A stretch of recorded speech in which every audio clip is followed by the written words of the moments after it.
Good morning दोस्तों। आज हम योग शास्त्र में प्राण और अपान की अवधारणा को समझेंगे। जब हम सांस बाहर छोड़ते हैं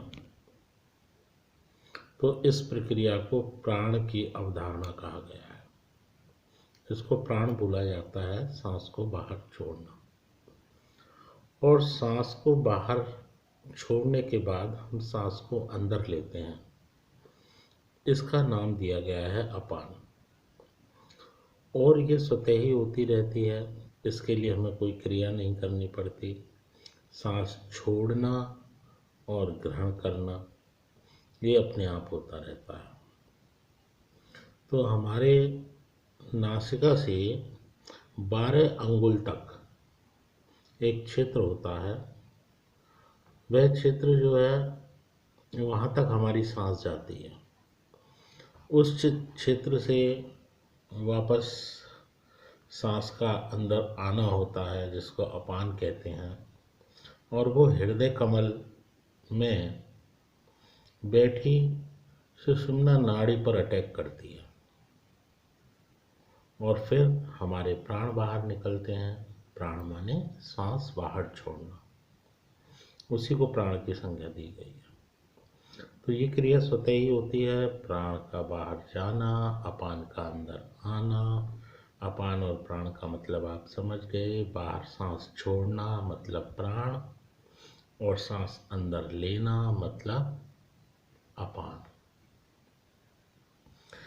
बस हमें क्या करना है, अपान पर और प्राण की क्रिया पर अपना पूरा ध्यान केंद्रित करना है।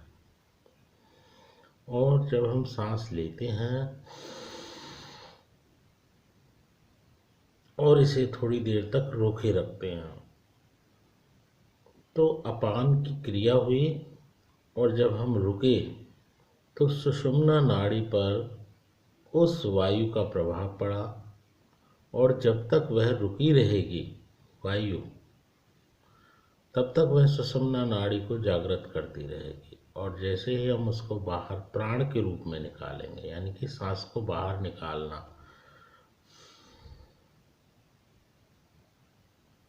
तब एक चक्र पूरा हो जाएगा।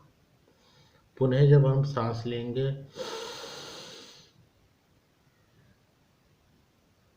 और फिर रुके रहेंगे तो वह श्वास वायु अंदर जाकर हमारी सुषुम्ना नाड़ी पर कार्य करेगी। और उसके बाद बाहर सांस निकालना मतलब प्राण बाहर देना। यह एक योग की क्रिया है। इस योग की क्रिया को बार बार करने से होती तो स्वतः है, लेकिन जब ध्यान लगाएंगे तो ये लगता है कि हम इस कार्य को कर रहे हैं। तो ध्यान लगाना परम आवश्यक है। इसी से हमारी सुषुम्ना नाड़ी जागृत हो जाती है।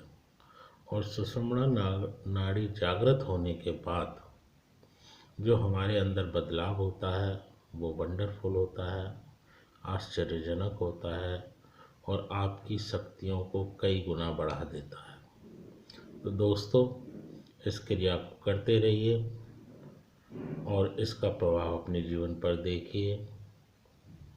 नमस्कार, सी यू अगेन, गुड बाय।